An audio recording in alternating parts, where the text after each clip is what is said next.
Yo mga katikalon!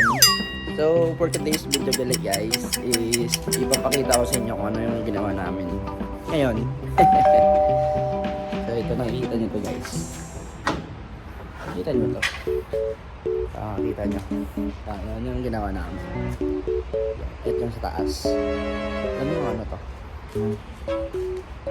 Ha? Ito yung ginawa namin. Yo. Tingnan nyo.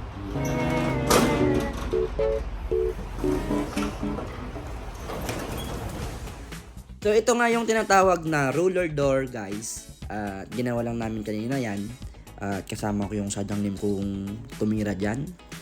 So itong basic na container yung ginawa namin. Hindi ko alam kung ano bang gagawin dito kasi nga maraming mga butas, wala namang pintuan at yan lang yung ginamit.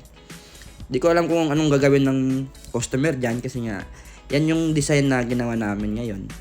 Kita nyo, nakapintura yung loob. Siyempre, naka full wheel dyan. Yung sa taas lang. Pero yung sa gilid guys is sa loob ako tumitira ng spot lamang.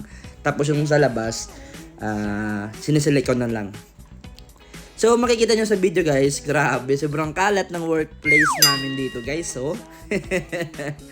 So dito kami guys, pumuputol ng mga plywood, kahoy, kung ilan ba yung takos.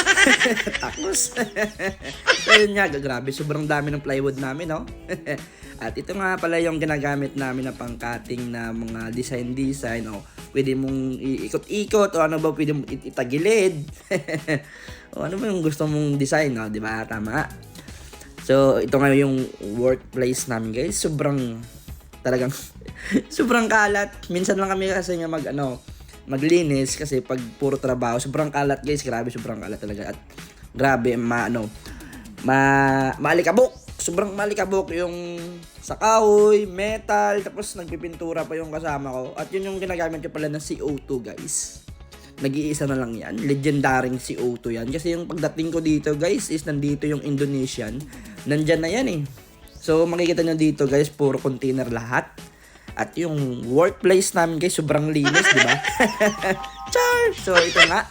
Maraming salamat sa panonood ng video and #katikalon.